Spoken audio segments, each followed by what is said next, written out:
Baik, skor dicabut, sidang dibuka dan dilanjutkan kembali. Penuntut umum masih ada yang mau ditanyakan? Masih ada yang Silakan. Terima kasih, Mulia. Saudara saksi ya, terkait dengan kuota impor GKM yang diperoleh oleh 8 pabrik gula rafinasi, siapa yang memberikan jumlah kuota tersebut?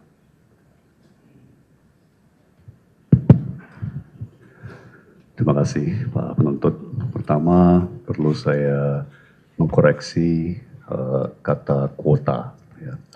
Karena sebagaimana diuraikan beberapa ekonom seperti Pak Rizal Ramli, kita sudah tidak lagi menggunakan sistem kuota, tapi menggunakan sistem tarif.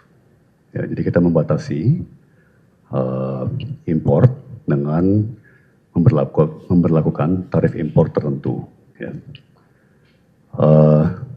Kalau soal alokasi jumlah gula yang disepakati untuk masing-masing importir itu sepenuhnya diserahkan kepada entitas yang menerima penugasan dari Kementerian BUMN atau dari Kementerian Perdagangan. Berarti PT PPI, Inkopkar, dan Inkopol, dan lain-lainnya.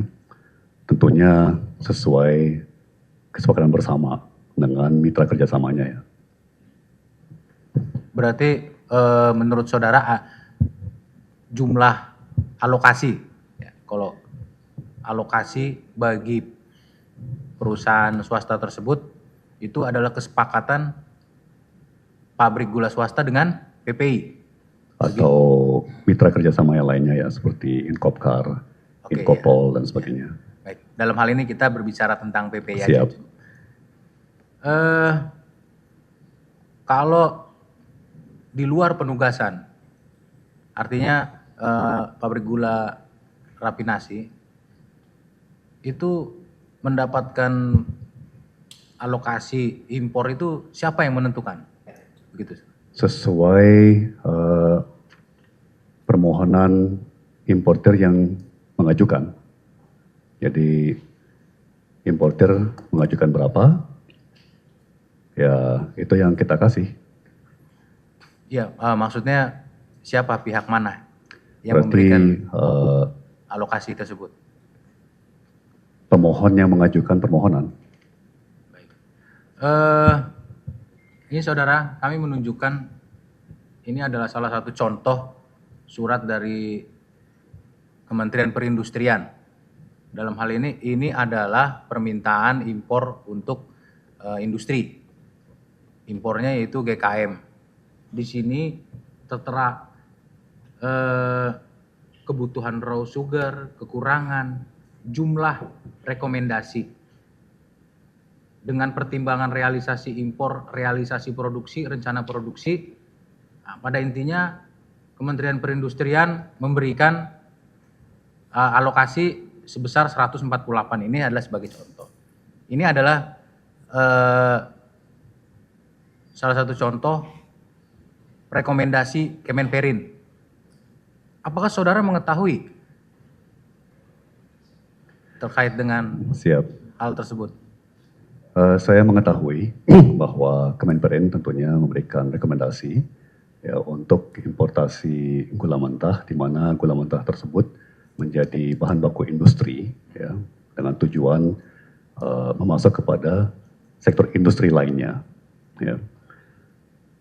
Setahu saya, Kemenperin pun tidak memberikan kuota, ya, tapi menyetujui atau menolak jumlah gula yang diajukan oleh pemohon.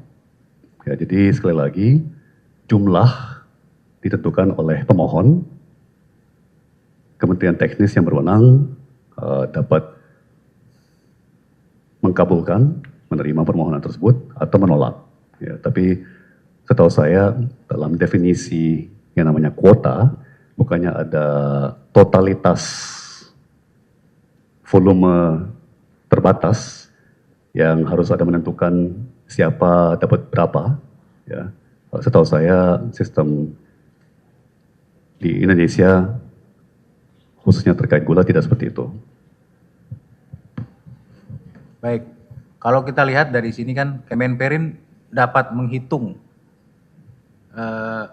dapat disetujui izin impor itu berdasarkan audit, yaitu mempertimbangkan dengan realisasi impor yang telah dilakukan dan telah disalurkan.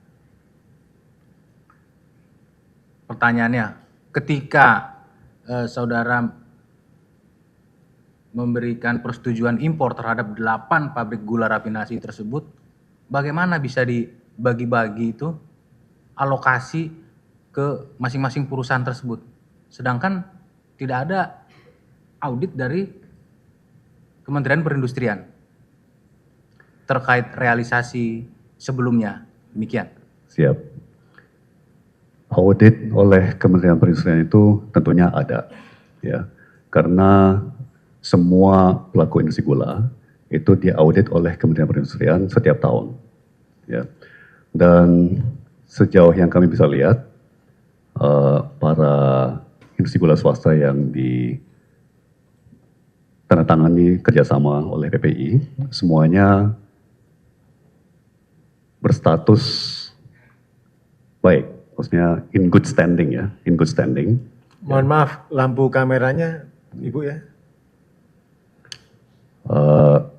Jadi semuanya sudah berdiri jauh sebelum, ya, semuanya tidak tercatat pernah menerima sanksi, ya, atau dicabut izin usaha atau izin operasionalnya, ya.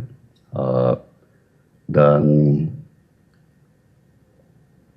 tentunya status in good standing tadi oleh Kemenperin didasarkan pada rekam jejak masing-masing perusahaan, ya. Kalau umpamanya dia mengajukan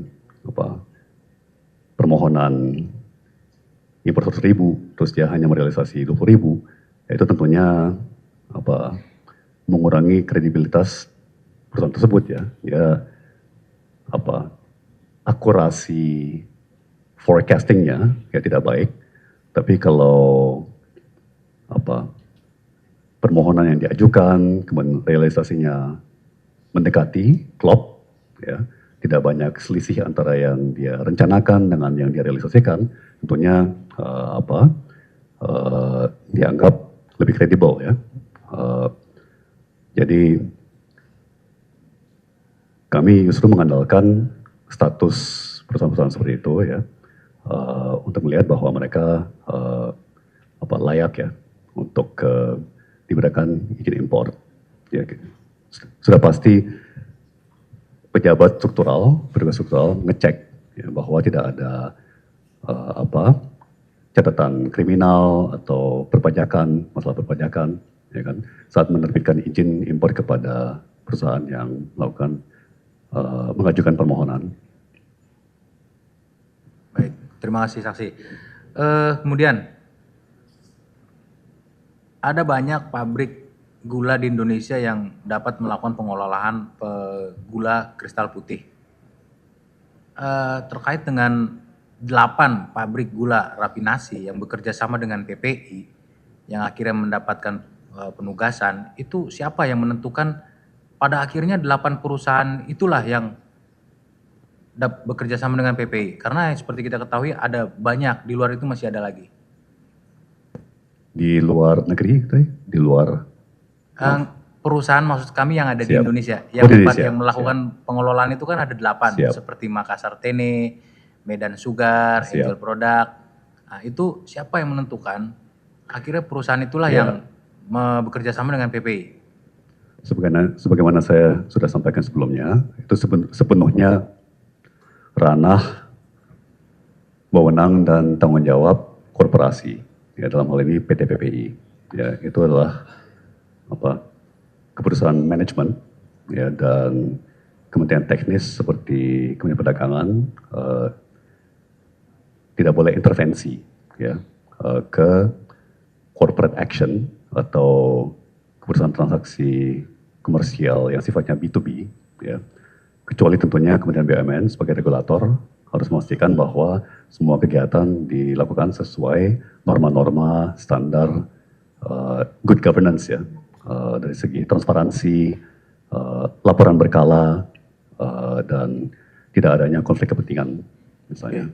Baik, berarti PT PPI ya yang menunjuk 8 itu, termasuk juga KTM yang di bulan Juni itu PPI juga yang menunjuk.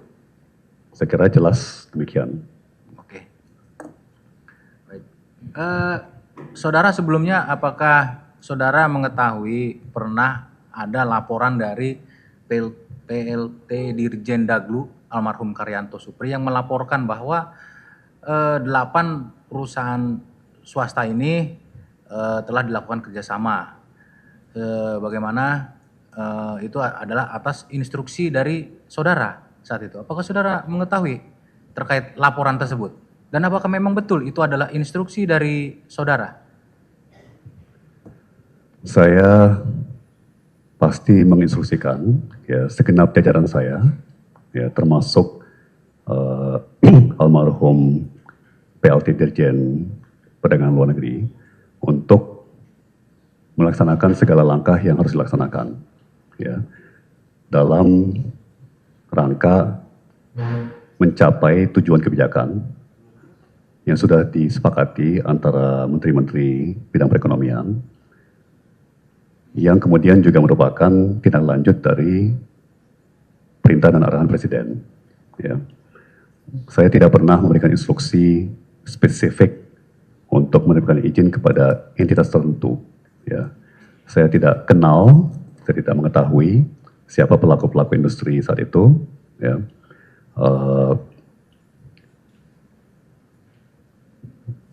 Tapi mengingat bahwa timing sangat penting, sebagaimana juga disampaikan oleh saksi Kemendak di persidangan saya, ya, saya hanya mendorong, ya, supaya semua langkah-langkah yang perlu diambil dapat diambil secara tepat waktu.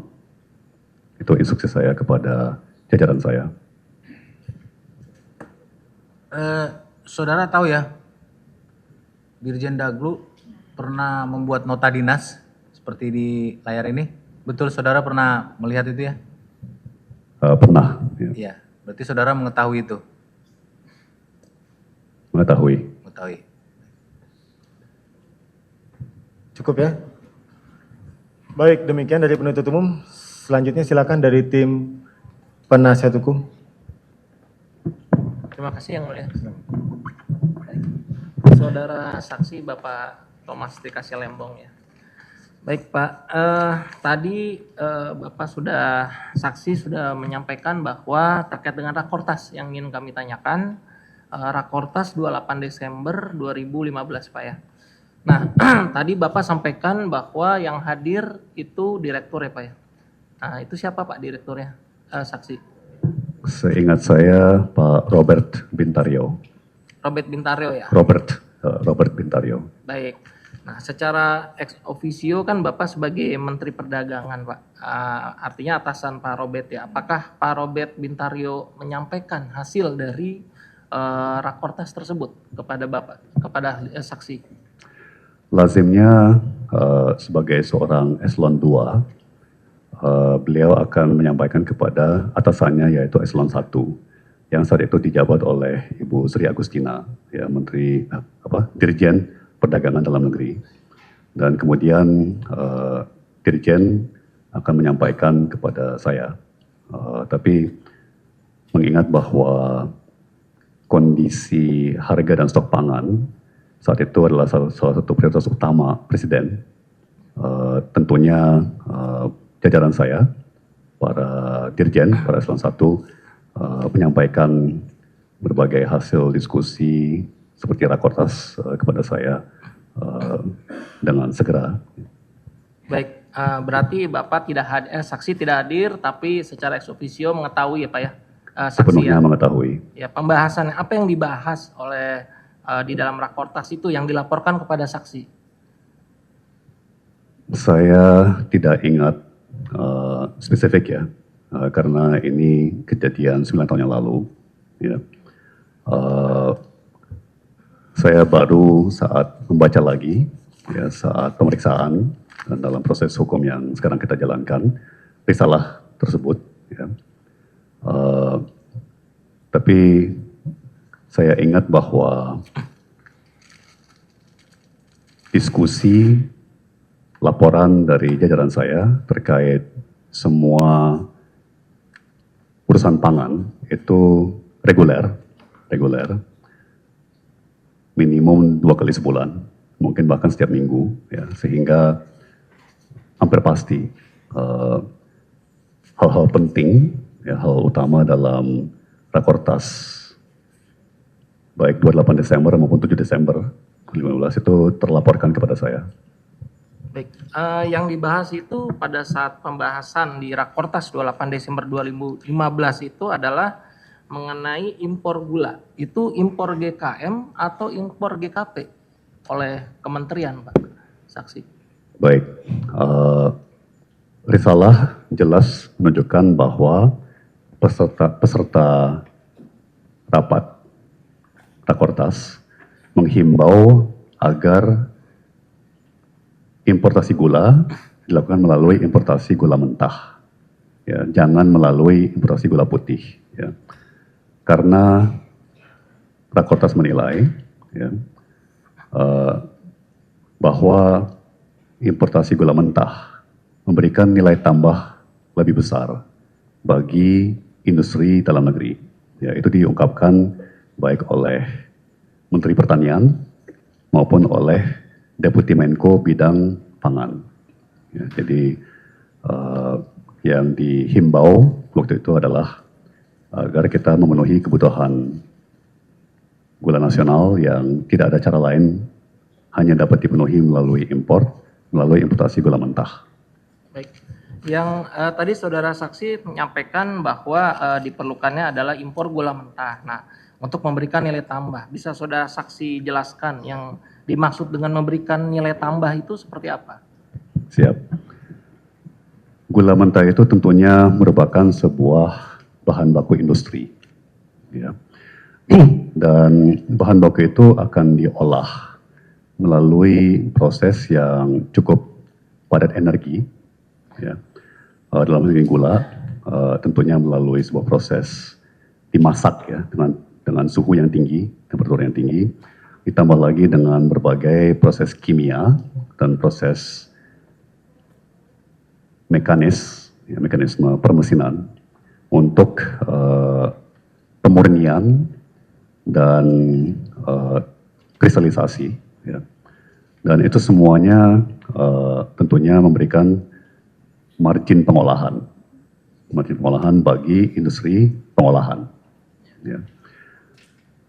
Margin pengolahan itu tentunya berujung pada keuntungan usaha, ya, di mana perusahaan tersebut akan bayar PPh badan, ya, pajak penghasilan badan kepada kantor pajak pada kas negara. Perusahaan pengolahan ini juga memperkerjakan karyawan, ya, sehingga karyawan-karyawan yang mengerjakan pengolahan bahan baku ini menjadi barang jadi juga menerima penghasilan yang dimana penghasilan itu dikenakan PPh perorangan, PPh karyawan yang dipotong oleh pemberi pekerjaan, employer, dan disetorkan ke kas negara atas nama karyawan. Ya. Kemudian ada jasa-jasa pendukung lainnya seperti maintenance dan perbaikan mesin, ya, oleh teknisi dan jasa angkut, ya, jadi baik mengangkut dari pelabuhan, bahan bakunya dari pelabuhan ke pabrik, barang jadinya dari pabrik ke distributor, ya, yang kemudian juga menghasilkan kegiatan ekonomi, ya, bagi sektor transportasi, angkut, dan sebagainya. Dan setiap tahapan dalam produksi itu juga seringkali menghasilkan PPN nilai tambah, ya, pajak penghasilan nilai tambah atau PPN. Ya. Jadi itu contoh-contoh baik kegiatan ekonomi, ya, maupun penerimaan negara yang terciptakan berkat terbangunnya industri pengolahan dan berkat kita mengimpor bahan baku, bukan impor barang jadi. Kalau untuk impor GKP, apakah tidak bisa memberikan nilai tambah seperti tadi ya GKM, atau tidak sebanyak manfaatnya atau bagaimana, Saksi? Khusus nilai tambah untuk industri, ya, kalau yang kita impor adalah barang jadi, maka margin pengolahannya akan dinikmati oleh industri luar negeri. Ya, di industri luar negeri yang mengolah gula mentah menjadi gula putih, industri luar negeri tersebut yang akan menerima margin pengolahan, ya. Kemudian sampai di sini sudah menjadi barang jadi. Ya. Memang pendistribusian merupakan sebuah kegiatan yang memberikan nilai tambah tersendiri, ya, karena sekali lagi dengan infrastruktur yang masih belum optimal, dengan sebaran luas, dengan luasan dan sebaran geografi pasar Indonesia, ya, ke negara kepulauan, ya, banyak daerah terpencil, ya, setiap tahap pendistribusian memberikan suatu nilai tambah karena selalu mengangkut dari satu titik, ya, yang dekat industri ke titik yang berikutnya, ya, itu semuanya nilai tambah. Ya, tapi kalau itu nilai tambah bagi distributor, ya, bukan bagi industri dalam negeri. Baik, Saksi sebagai mantan Menteri Perdagangan pasti sering mengikuti rakortas ya. Nah, di dalam setiap rakortas pada masa Saksi menjabat menjadi Menteri Perdagangan, apakah pernah mengundang atau pihak PT PPI ikut di dalam rapat rakortas tersebut? Apakah Saksi tahu? Ya, seingat saya tidak pernah. Tidak pernah ya, tidak pernah ikut pembahasan. Baik.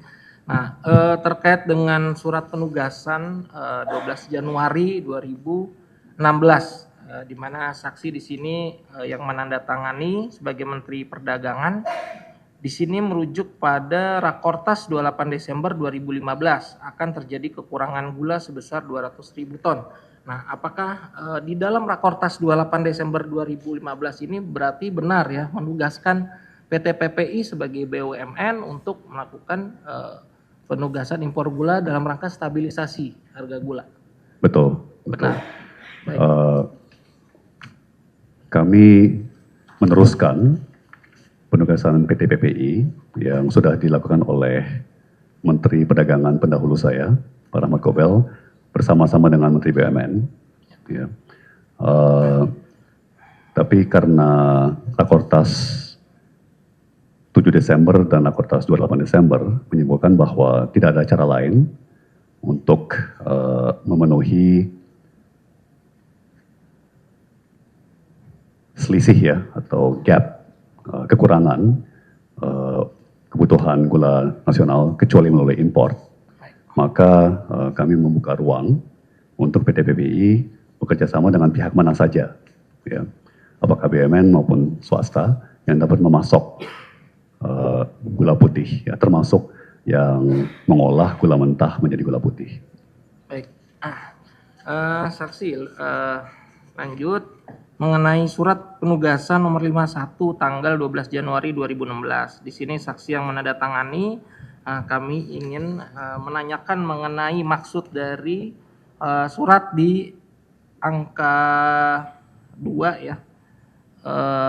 Angka 2 saya bacakan, Saksi.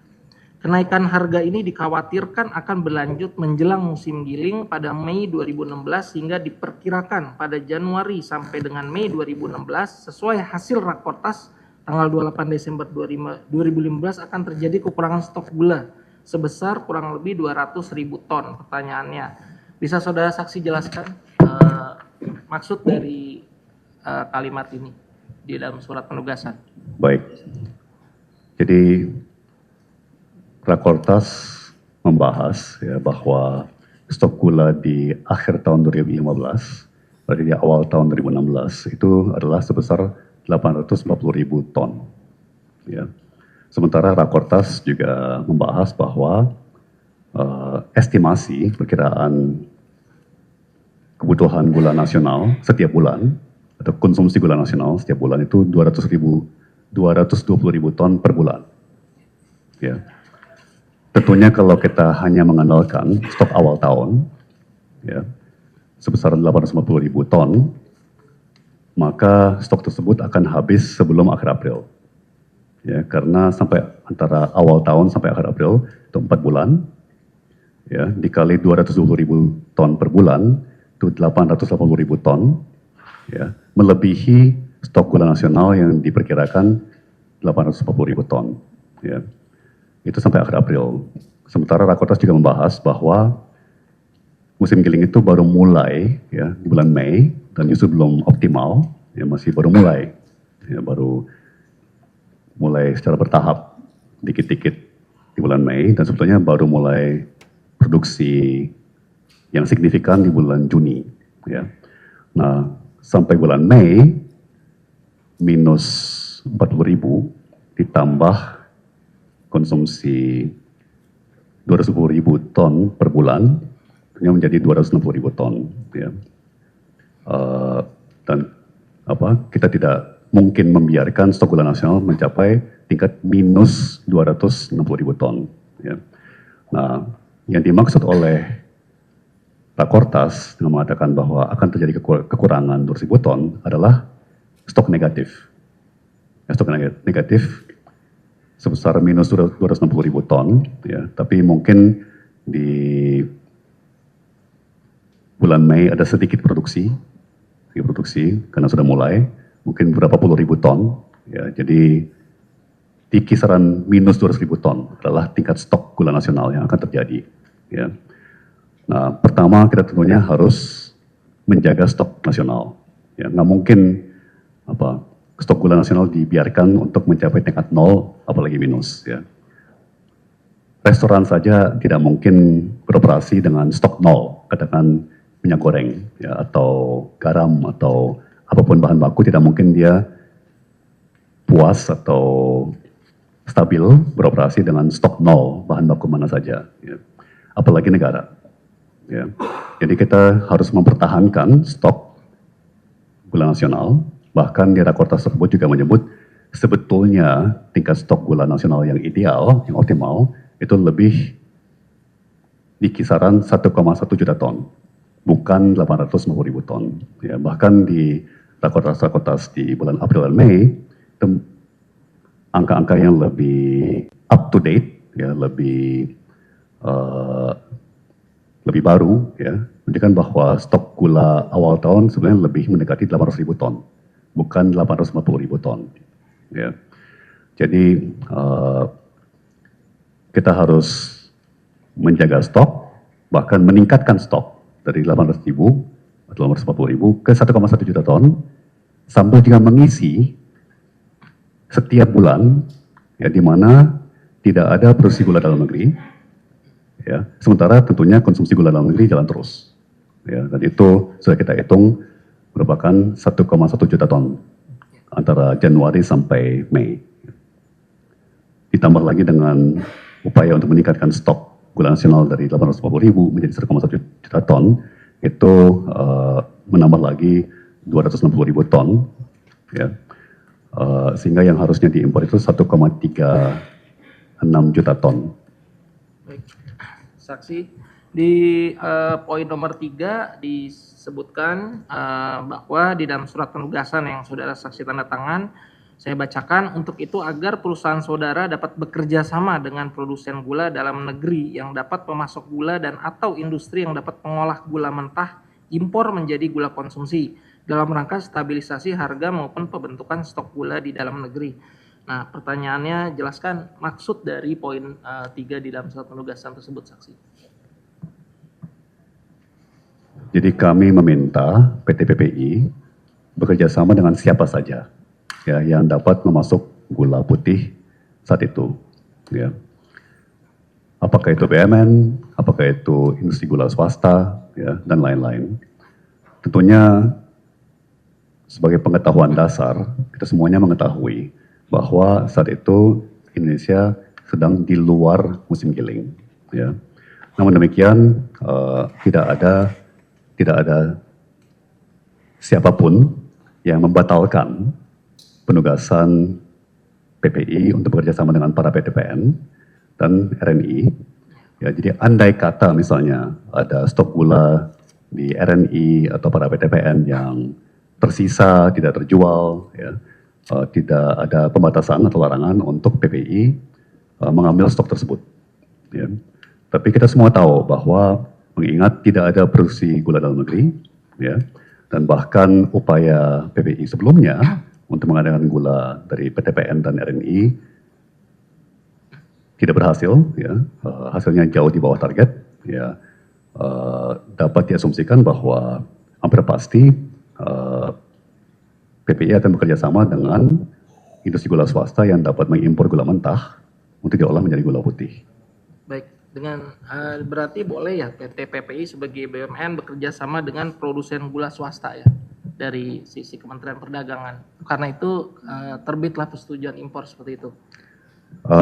Betul, tidak ada larangan di peraturan manapun, ya, untuk BUMN bekerja sama dengan perusahaan swasta, ya, termasuk untuk perusahaan swasta tersebut mengimpor gula mentah untuk diolah menjadi gula putih, di mana gula putih itu kemudian digunakan untuk kepentingan operasi pasar demi menstabilkan harga dan stok gula dalam hal ini. Jadi tidak ada dimanapun ya larangan tersebut, bahkan Perpres nomor 71 tahun 2015 memberikan dasar hukum yang sangat jelas, ya, bahwa apabila terjadi gejolak harga, ya, sebuah komoditas, bahan pokok dan lainnya, ya, yang dapat mengganggu perdagangan atau perekonomian, maka Menteri Perdagangan wajib menindak, ya, wajib mengambil langkah-langkah untuk meredam gejolak harga tersebut, termasuk melalui mengatur impor. Ya. Perpres 71 tahun 2015 juga mengatakan bahwa dalam rangka stabilisasi harga dan stok sebuah komoditas, bahan pokok terutama, komoditas dapat menugaskan BUMN, dan bahwa BUMN yang ditugaskan dapat bekerja sama dengan badan usaha lainnya. Di dalam surat penugasan ini mengapa saksi tidak mengatur mengenai harga jual beli mengacu kepada HPP seperti penugasan PTPN dan RN sebelumnya begitu? Apakah ada pertimbangan dari Kementerian Perdagangan pada saat itu menyerahkan kepada PPI atau mekanisme pasar seperti apa? Bisa saksi jelaskan? Baik, pertama sudah pasti kita tidak mungkin, ya, tidak pernah akan mematok harga jual kepada harga patokan petani, ya, HPP petani, karena tujuan dari harga patokan petani, ya, itu adalah melindungi petani tebu, ya, dengan memasang harga minimum, ya. HPP petani, harga patokan petani, berlaku untuk pihak-pihak yang membeli gula hasil olahan tebu petani. Tidak berlaku untuk pihak-pihak yang membeli gula hasil olahan lainnya, seperti yang diolah dari gula mentah. Satu. Kedua, HPP itu adalah harga minimum. Ya, andai kata pun sebuah pihak membeli gula hasil olahan tebu petani, larangannya adalah jangan beli dengan harga di bawah HPP petani. Ya. Kalau beli di atas, ya tentunya itu yang diinginkan. Ya, kita justru menginginkan agar semua penyerapan gula, pembelian gula hasil olahan tebu petani di atas harga patokan petani. Ya, jadi pertama itu hanya berlaku untuk gula hasil olahan tebu petani, ya, berarti tidak berlaku bagi misalnya PT PPI yang dalam hal ini membeli gula hasil olahan gula mentah, bukan hasil olahan tebu petani. Kedua, harga patokan petani itu adalah sebuah harga minimum, bukan harga maksimum. Kemudian dari sisi untuk tercapainya tujuan kebijakan, ya, instrumen utama ya mencapai tujuan kebijakan yaitu meredam harga gula, menstabilkan harga gula, ya, dan kemudian sejauh mungkin menurunkan harga gula dari tingkat yang terlalu tinggi adalah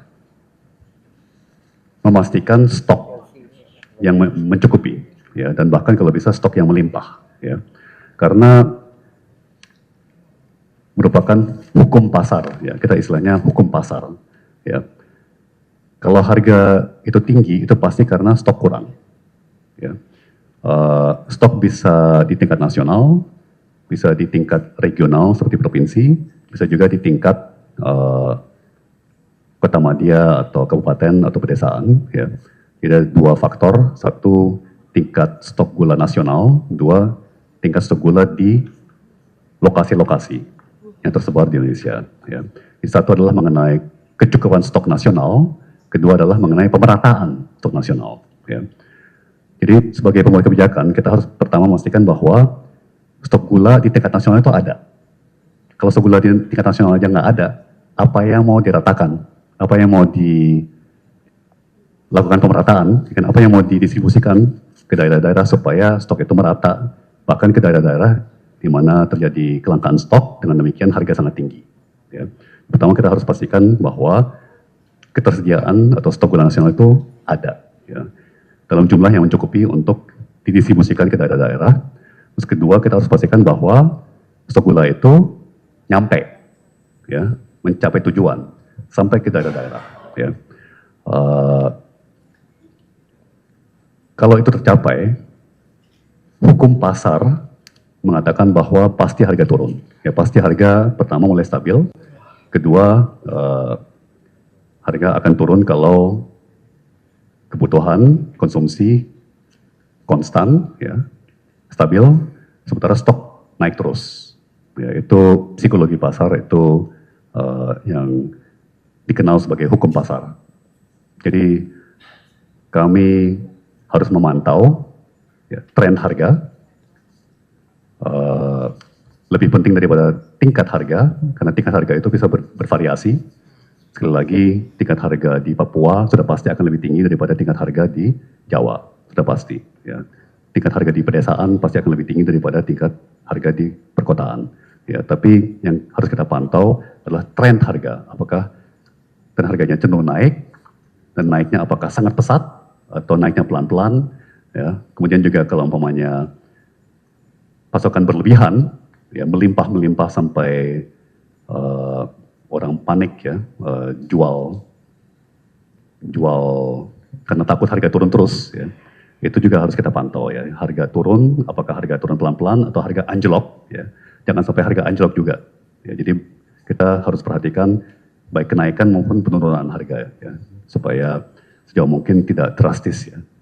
Baik, jadi maksud saksi adalah tujuan penugasan ini, baik penugasan yang 12 Januari 2016 ini adalah untuk stabilisasi harga, ya, bukan menurunkan atau menaikkan harga. Karena kalau menurunkan adalah akan merugikan petani gitu, ya, banjir gula. Sedangkan kalau naik harganya akan merugikan konsumen.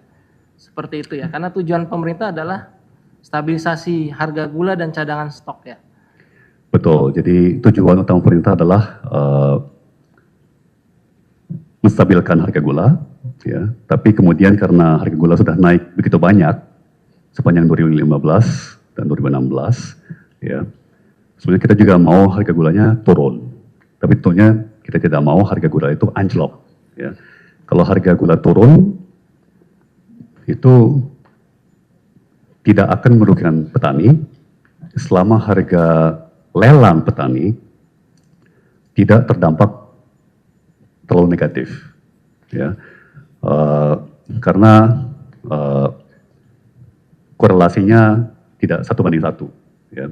Sangat sering harga di tingkat konsumen bisa jauh lebih tinggi, bisa naik turun tanpa mempengaruhi harga lelang di tingkat petani, ya. Tapi yang paling penting adalah cara terbaik, ya, cara utama kita memastikan bahwa tujuan harga tercapai adalah dengan menambah stok di semua tingkat dan semerata mungkin ke semua daerah. Ya. Kalau itu tercapai, sekali lagi hukum pasar mengatakan bahwa otomatis harga pasti akan turun. Pasti harga akan mohon maaf kalau pakai istilah bahasa Inggris dari overheated, ya, sangat panas, itu akan terjadi cooling down, ya, akan cooling off gejolak harga tersebut.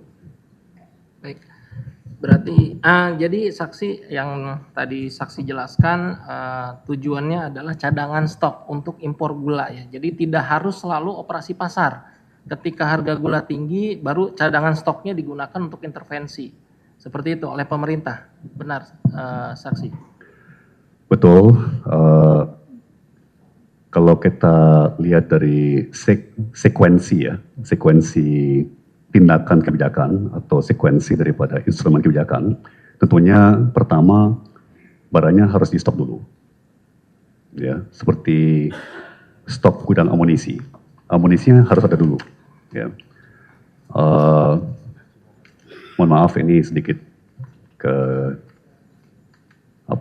keterangan saksi ahli, bukan kesaksian langsung saya pada tempus perkara, ya, tapi ternyata salah satu ahli yang dihadirkan oleh PH saya menyampaikan bahwa ada data-data yang menunjukkan sebenarnya di Januari 2016 itu harga gula sempat turun, ya. Maka dari itu di surat yang tadi ditunjukkan oleh penuntut, kalau kita ambil tingkat harga Januari itu mungkin tidak setinggi April, Mei, Juni, ya, karena Januari itu pasca Nataru, pasca Natal, pasca Tahun Baru, di mana secara seasonal, secara musim itu biasanya permintaan turun dan harga-harga cenderung juga turun setelah Hari Raya Nasional, ya kan? Jadi memang pertama yang harus kita pastikan adalah stoknya nyampe, ya, stoknya ada dalam negeri, ya. Dan tadi saya sudah uraikan misalnya efek kantong kiri, kantong kanan.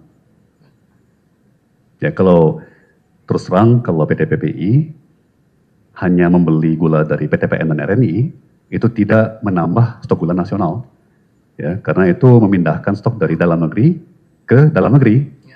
Ya, jadi secara total nasional itu tidak ada perubahan, ya, itu hanya kantong kiri ke kantong kanan, dari kantong PTPN, RNI ke kantong PPI, ya. Jadi memang kalau mau menambah stok gula nasional dalam waktu yang cepat, ya harus dari luar, ya, karena tidak ada keajaiban tiba-tiba petani tebu bisa disulap, memproduksi produktivitasnya bisa naik secara mendadak, ya, untuk menambah produksi dalam negeri. Jadi satu-satunya jalan adalah melalui impor gula. Nah, tapi mengingat bahwa meskipun gulanya mulai nyampe di Februari dan Maret, butuh waktu lagi untuk distributor D1 mendistribusikan ke distributor D2. Butuh waktu lagi untuk distributor D2 mendistribusikan lagi ke D3. Butuh lagi waktu lagi dari D3 untuk didistribusikan ke toko-toko, ya, dan warung-warung dan sebagainya, ya. Dan setiap kali terjadi langkah pendistribusian juga terjadi pengemasan ulang, ya. Jadi dari tingkat grosir, wholesale itu karung 50 kilo, ya kan, kemudian mungkin dibagi menjadi karung lebih kecil sampai akhirnya menjadi gula pasir yang ditimbang oleh pedagang di pasar, ya. Jadi itu semuanya butuh waktu, ya, sehingga memang sekuensinya, urutannya, ya, itu seperti yang tadi Bapak penasihat hukum gambarkan, ya. Jadi barangnya harus ada dulu, baru itu dipakai untuk intervensi pasar. Ya kan? Baik, terkait dengan harga HPP, tadi saksi jelaskan bahwa HPP-nya itu tidak apple to apple dengan 8.900, itu petani begitu ya. Sedangkan ini kan pembeliannya adalah kepada produsen yang mengolah gula mentah menjadi gula impor. Nah, kalau tadi di dalam dakwaan jaksa mengenai biaya kemahalan harga karena ada selisih nilai 100 dari 8.900 ke 9.000 seperti itu. Nah, dengan analogi di dakwaan bahwa menyamakan dengan HPP petani tersebut, begitu juga dengan laporan audit BPKP ya yang menyatakan biaya kemahalan adat itu adalah mengacu pada HPP petani, padahal di dalam surat saksi sendiri tidak ada menyatakan HP petani. Pun kalau kita mengacu analogi tersebut, boleh tadi saksi jelaskan bahwa membeli di atas HPP petani itu diperbolehkan ya. Benar begitu saksi? Betul, sangat-sangat diperbolehkan. Ya, sangat diperbolehkan. Pertama karena aturan harga patokan petani tidak ada kaitannya dengan pengadaan gula yang bukan berasal dari tubuh petani. Yang kedua, karena harga patokan petani itu sebuah harga minimum, bukan sebuah harga maksimum. Yang tidak boleh adalah di bawah harga HPP seperti itu ya? Yang tidak boleh itu adalah beli gula hasil olahan tubuh petani di bawah harga patokan petani tersebut. Betul. Baik. Di bawah ya yang dilarang, bukan di atas. Bukan di atas ya. Ya. Baik saksi. Lanjut terkait dengan surat penugasan nomor 51. Di sini saksi menembuskan ya kepada siapa saja? Saudara saksi masih ingat? Wah, saya kurang ingat, tapi ada beberapa menteri, Ya. ada juga mungkin eselon 1 kementerian terkait. Baik, izin saya bacakan tembusan surat nomor 51 Jakarta 12 Januari 2016. Tembusan yang terhormat Presiden Republik Indonesia, 1, 2 Wakil Presiden Republik Indonesia, 3 Menteri Koordinator Bidang Perekonomian, 4 Menteri Keuangan, 5 Menteri BUMN. Nah, dari surat penugasan dan pelaksanaan penugasan nomor 51 tersebut, apakah ada keberatan oleh pejabat pemerintah, pejabat negara terkait, atau di dalam rakortas atau rapat kabinet seperti itu, atau dari presiden menyampaikan bahwa ini keliru mengenai adanya penugasan ini seperti itu? Apakah ada, saudara saksi? Sama sekali tidak ada. Tidak ada ya. Sama sekali tidak ada. Di dalam rakortas di bulan selama 2016 bulan Mei yang tadi saudara saksi sampaikan, bulan Mei, April, Mei, Juni, Juli Tidak ada. Sama tidak sekali. ada. Jadi pelaksanaannya dianggap berhasil ya. Tentunya tidak ada keluhan, teguran, protes apapun dari pihak manapun, baik di dalam rakortas tingkat menteri maupun dalam sidang kabinet bersama presiden dan wakil presiden. Baik, terkait Maaf, saya juga tadi lupa menjawab pertanyaan sebelumnya. Kebetulan saya sudah mengeksaminasi silang ahli dari BPKP dan kerugian negara 194 miliar. Kan dituduhkan merupakan akibat dari PT PPI bayar kemahalan, tanda kutip. Ya. Saya tanya kepada ahli tersebut, dari mana BPKP dapat angka Rp1.000 kira-kira per kilo. Ya, karena 194 miliar dibagi 200 juta kilo, itu kira-kira sedikit di bawah Rp1.000 per kilo. Ya. Kemudian ahli menunjuk referensi laporan 8 audit BPKP perkara inflasi gula, di mana ada tabel, dan ahli mengatakan Rp1.000 itu adalah selisih antara Rp9.900 harga yang dibayar oleh PT PPI dengan harga patokan petani Rp8.900. Ya. Di samping tidak berdasarnya secara hukum, ya, karena harga patokan petani tidak ada kaitannya bagi pihak yang beli gula di luar gula yang merupakan hasil olahan tebu petani. Kedua, Rp9.900 itu termasuk Rp900 yang dipungut oleh ke-8 industri gula swasta dari atas nama PPI, ya itu adalah PPN 10%. Ya, PPN 10% yang dipungut oleh 8 industri gula swasta dan disetor ke kas negara atas nama PT PPI. Ya.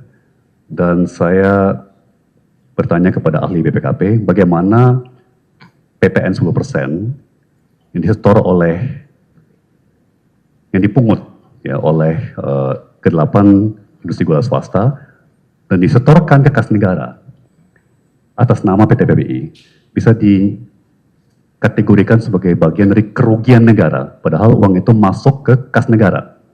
Ya, jadi itu pun juga sesuatu yang tidak masuk akal sama sekali. Ya, dari segi tuduhan bahwa PT PPI bayarnya kemahalan dan bahwa kerugian negara akibat perbuatan tersebut adalah hampir 200 miliar, ya, di mana dasarnya adalah selisih antara 9.900 dengan 8.900, ya, dan itu sudah masuk dalam transkrip persidangan, yaitu adalah pernyataan daripada ahli dari BPKP. Terima kasih. Baik. Terkait dengan saksi ya, lanjut persetujuan impor kepada 9 produsen gula ya. Ini yang diberikan persetujuan impor ini untuk impor GKM atau GKP?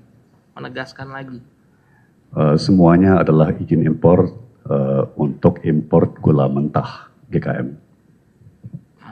Baik, terkait dengan pelaksanaan dari persetujuan impor atau penugasan ini ya, stabilisasi gula, apakah saksi pernah memantau di lapangan terkait dengan khususnya PPI ya, penugasan kepada PPI maupun menunjuk ada Dirjen Bu Sri Agustin dalam melakukan pemantauan, apakah pernah ditemukan adanya di atas harga eceran setempat, karena tadi saksi bilang bahwa tiap daerah pun berbeda-beda harganya ya.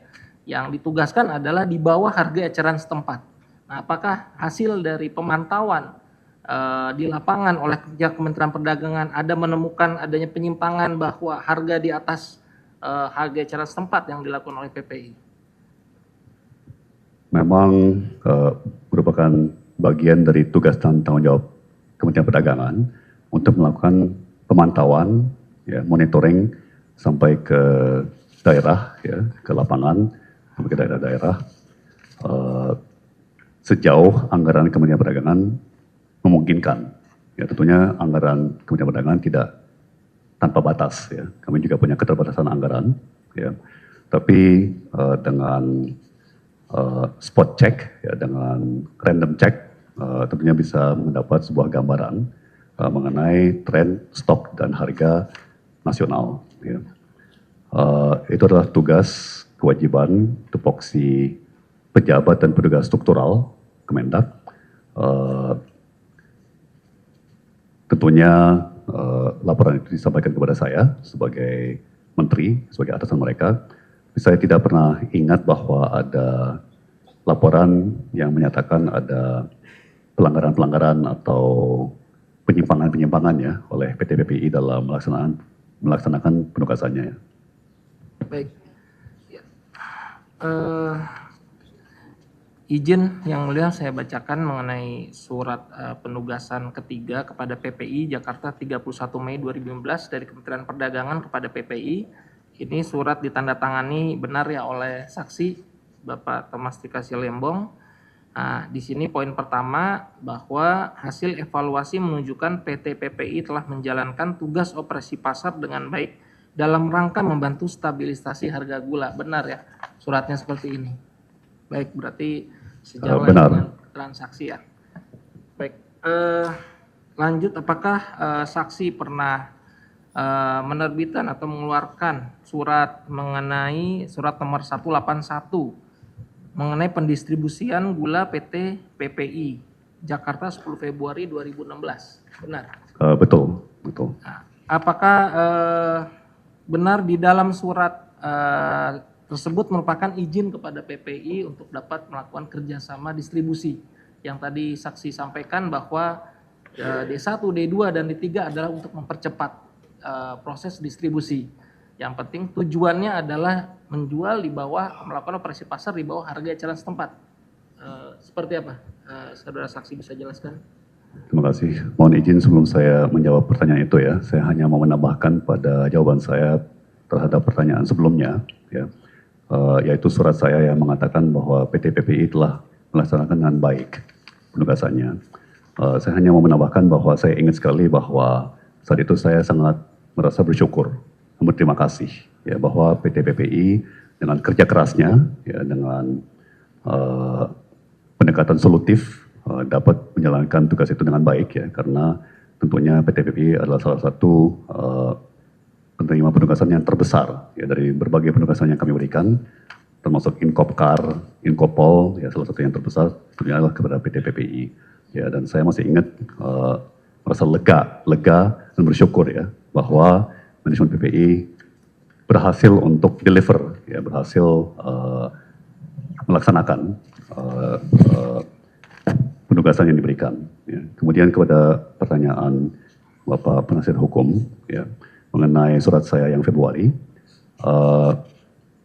perlu saya tegaskan bahwa bekerja sama dengan distributor di semua lapisan, ya, D1, D2, D3 dan sebagainya, itu adalah kelaziman dan dilakukan oleh semua pihak, termasuk PTPN, RNI, Bulog dan lain-lain. Ya. Tidak ada yang namanya pasar tanpa distributor, itu tidak ada. Ya. Di sektor manapun, ya, semua sektor pangan, ya, mulai dari beras sampai gula sampai ayam dan telur ayam, ya, itu distributor adalah salah satu pilar utama, boleh dibilang tulang punggung daripada keseluruhan pasar. Ya. Jadi dalam surat saya khusus terkait tentunya terbuka opsi bagi PT PPI bekerja sama dengan distributor, itu saya sekedar menyatakan sebuah kelaziman, ya, sebuah hal biasa yang memang dilakukan oleh semua orang, ya, dan itu justru jantung daripada perniagaan adalah sistem distribusi, rantai distribusi yang sudah terbangun. Ya. Jadi saya hanya mengingatkan bahwa PT PPI tentunya kalau mau mencapai tujuan kebijakan, ya, atau tujuan penugasan, ya, tentunya akan bekerja sama dengan distributor. Ya. Saya hanya menyatakan sesuatu yang, maaf saya pakai kata Inggris, ya, obvious, ya, itu sesuatu yang jelas dan lumrah, biasa. Baik, terima kasih saksi. Pertanyaan terakhir terkait dengan peraturan Menteri Perdagangan nomor 117 2015. Di sini saksi yang menandatangani Permendak 117, ya. Nah, yang ingin kami tanyakan terkait dengan pasal 4. Di sini kami ingin minta penjelasan kepada saksi yang menandatangani atau membuat peraturan Permendak tersebut, ya. Nah, di dalam pasal 4 izin membacakan majelis bahwa impor gula kristal putih hanya dapat dilakukan dalam rangka mengendalikan ketersediaan dan kestabilan harga gula putih. Bahwa memang benar impor GKP hanya untuk tujuan stabilisasi harga. Namun demikian, pertanyaan kami, apakah untuk tujuan pengendalian ketersediaan dan stabilisasi harga gula putih hanya dapat dilakukan dengan impor GKP dan tidak bisa melakukan impor GKM untuk diolah menjadi GKP, ya. Karena di sini di dalam Permendak ini kami tidak melihat larangan dalam peraturan tersebut. Misalkan untuk stabilisasi harga gula putih dan mengendalikan ketersediaan gula dilarang melakukan impor gula selain GKP misalkan. Nah, bagaimana? Apakah kami ingin menanyakan norma aturan di pasal 4 ini sebenarnya seperti apa? Saudara saksi bisa jelaskan? Pertama, perlu saya tegaskan, ya, bahwa untuk memastikan kepatuhan terhadap peraturan dan perundang-undangan itu bukan tanggung jawab PT PPI dalam hal ini. Ya. Itu adalah sebetulnya tanggung jawab daripada kementerian lembaga yang menerbitkan izin. Dalam hal ini Kementerian Perdagangan dalam menerbitkan izin impor kepada mitra kerjasama PT PPI, kemudian juga Kementerian Perdagangan dalam menerbitkan surat penugasan kepada PPI, itu adalah sepenuhnya tanggung jawab kami. Ya. Kementerian Perdagangan, yaitu pejabat struktural, petugas struktural, dan saya sebagai menteri yang berwenang dan bertanggung jawab. Ya. PT PPI dan semua pelaku usaha lainnya ya, harus dapat mengandalkan izin yang diterbitkan. Ya, harus dapat percaya bahwa izin itu sudah sah. Ya. Bahwa izin itu kalau sudah diterbitkan, sudah melalui semua proses pengecekan ya, oleh internal kementerian dan lembaga yang terkait. Dalam hal ini Kementerian Perdagangan atau misalnya juga Bea Cukai. Ya. Jadi kalau terjadi penyimpangan, pelanggaran, ya, kegagalan memenuhi syarat tertentu, ya, baik oleh Kemendak atau aturan apapun, baik oleh Kemendak ataupun misalnya Bea Cukai, itu bukan tanggung jawabnya PT PPI. Ya. Memang tanggung jawabnya pelaku usaha seperti para industri gula swasta untuk sejauh mungkin bertindak sesuai aturan. Ya. Tapi sejauh mereka sudah maksimal dalam mengupayakan kepatuhan, ya, itu kan fungsinya izin. Izin itu adalah konfirmasi, adalah semacam sertifikasi bahwa setelah pengecekan detail oleh petugas struktural, ya, semua peraturan, perundangan, ketentuan yang berlaku sudah dipatuhi dan semua syarat yang diwajibkan sudah terpenuhi. Ya. Jadi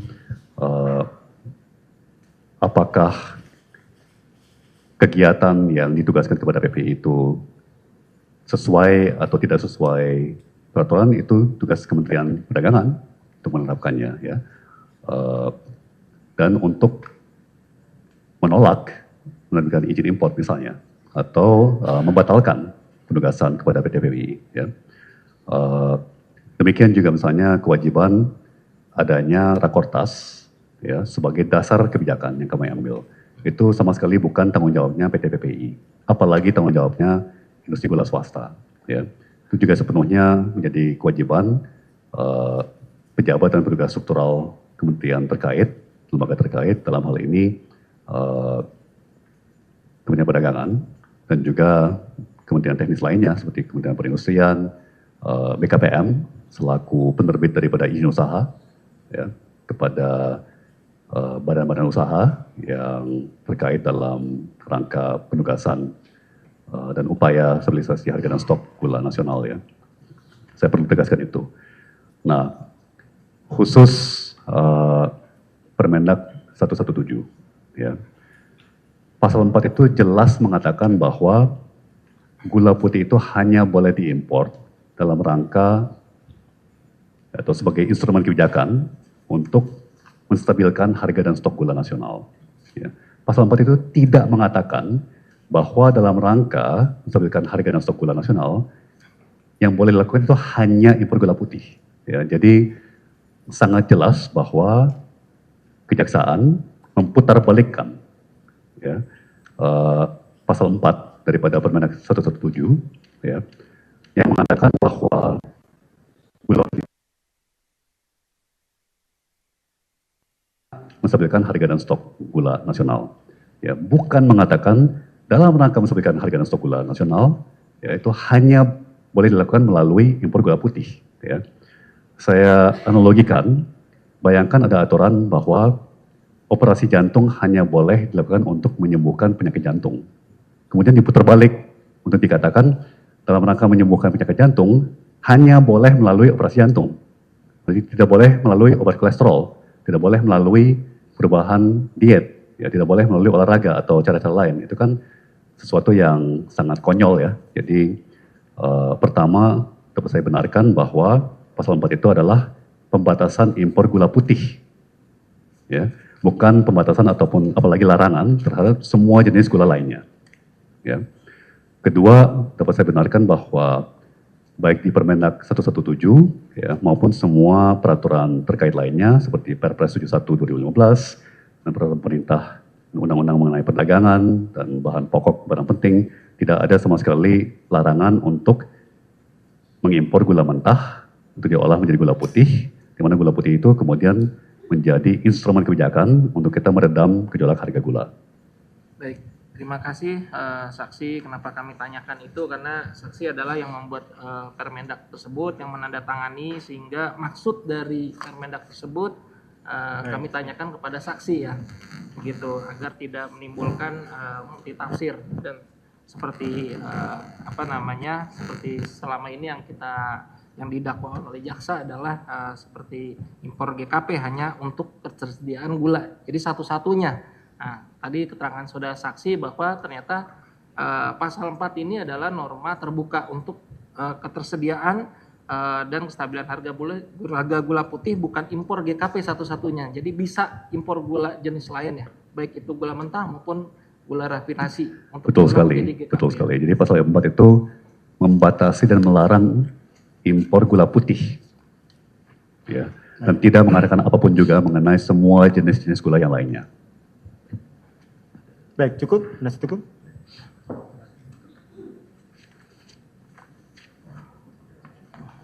Cukup yang Cukup. Dari terdakwa Charles ada yang mau ditanyakan? Cukup? Penuntut umum ada yang mau diperlihatkan untuk barang bukti kepada saksi? Silakan saudara Thomas Lembong untuk ke depan.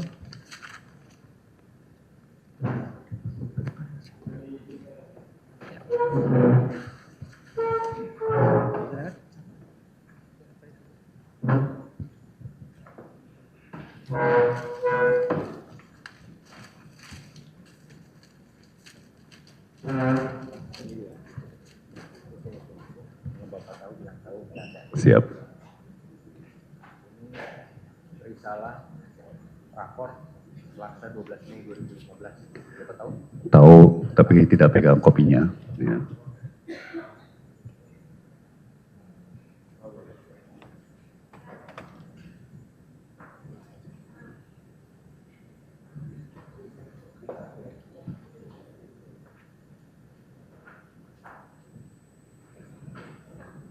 Rapor 7 Desember 2015. Tahu. Rapor 7 Desember 2015.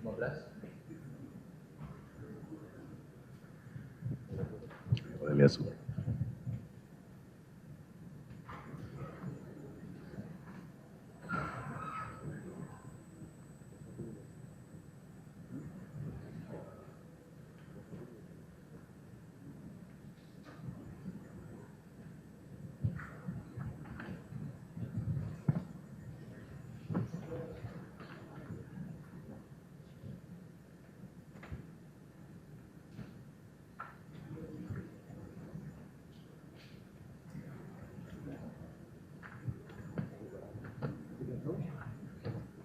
Tidak tahu. Tidak tahu. 10 Desember ya, 2015.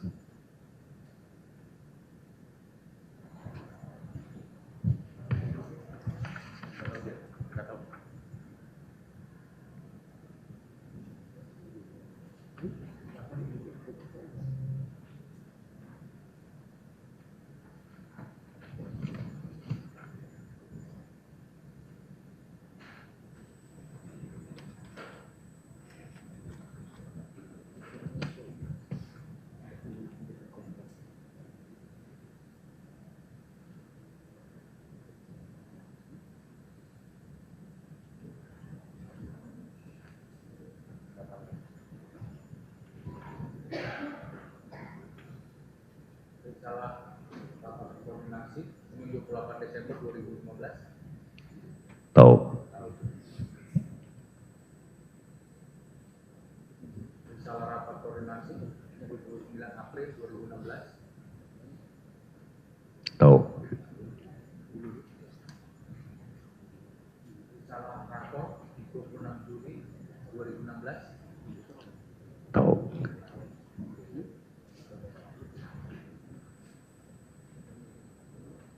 dinas dari PLT DW ke Menteri Perdagangan? Tahu.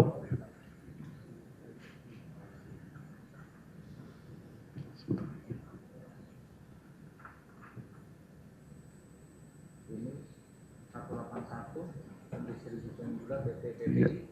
Tahu.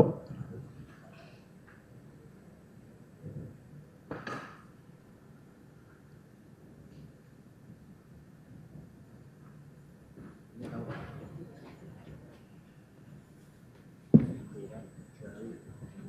Iya. Tahu. Tahu.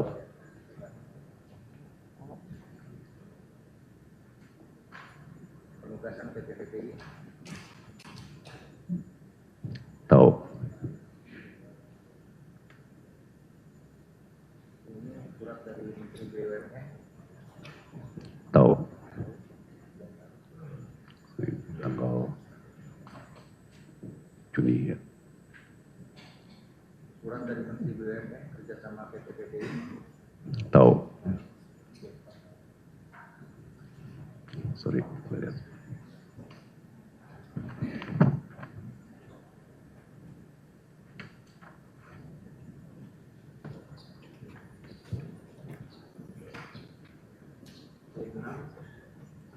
Surat dari PT PPI ke Menteri Perdagangan.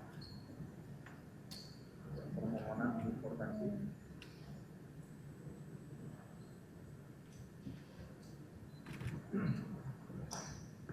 Tidak ingat, tapi setelah pemeriksaan perkara ini jadi mengetahui.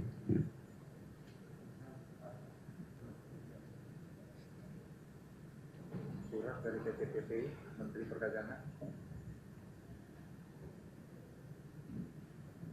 Tidak ingat saat itu, tapi tahu setelah pemeriksaan dalam perkara ini. 2 surat dari PPI ke Mendak ya. Tanggal 7 Agustus dan ini juga 7 Agustus. 2 kali ya. Sorry, tadi. Oh, ini 7 Agustus dan 16 September ya. Ya. Di 7 Agustus maupun 16 September tidak ingat saat itu, tapi ketahui setelah pemeriksaan perkara ini. Berarti tidak tahu ya.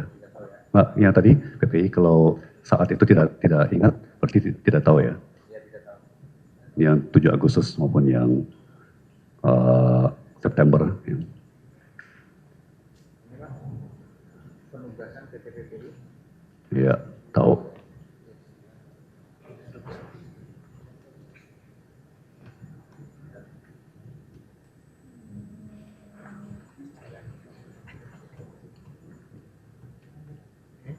Surat dari PT PPI ke Menteri Perdagangan.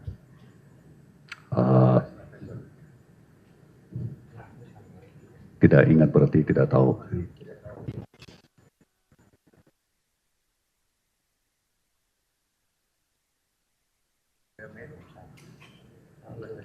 Tahu.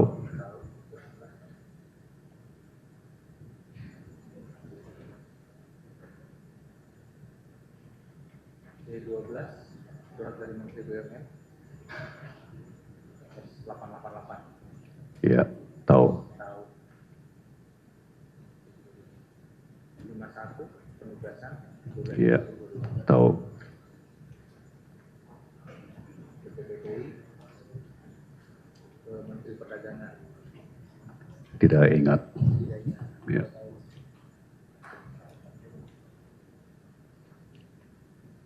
Penugasan 31 Mei. Tahu. Tahu. Saya tanda tangan.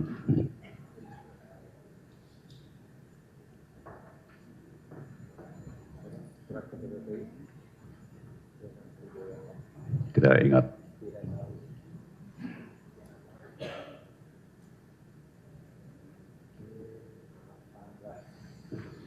Tidak ingat.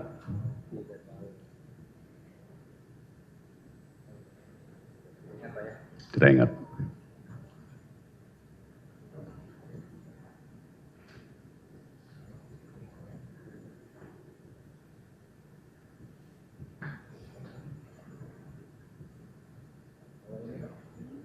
perjanjian PPI dengan 8 perusahaan swasta ini? Tidak tahu.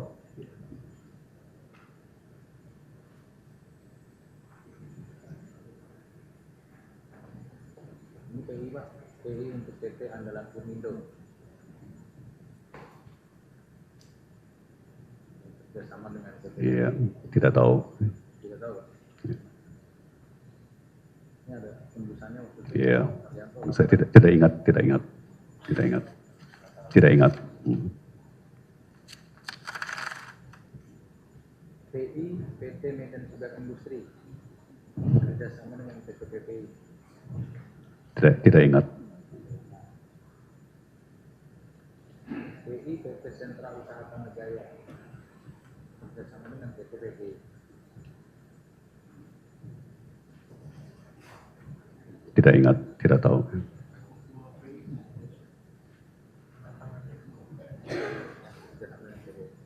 PI PT Dita Sugar Internasional kerjasama dengan PT PPI.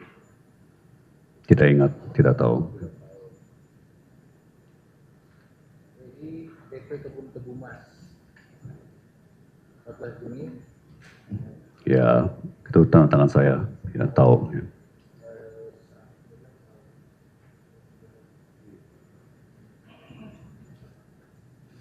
PI PT Angel Product kerjasama dengan PT PPI. Tidak tahu. Tidak ingat, tidak tahu. PI PT Makassar Pene kerjasama dengan PT PPI. Tidak ingat, tidak tahu. PI PT Permata Dunia Sukses Utama kerjasama dengan PT PPI. Tidak ingat, tidak tahu.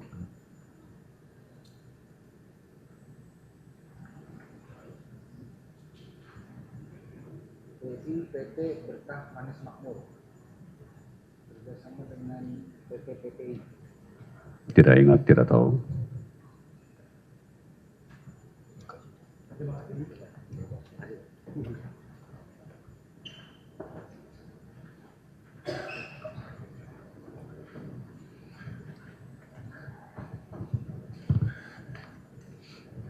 Silakan duduk.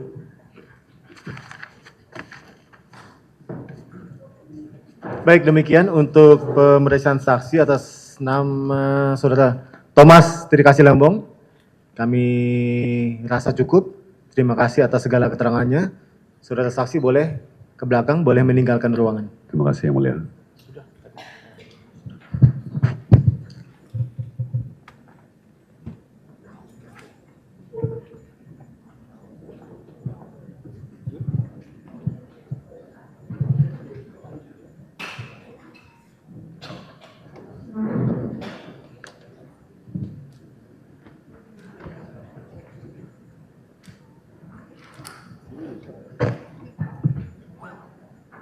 Terima kasih.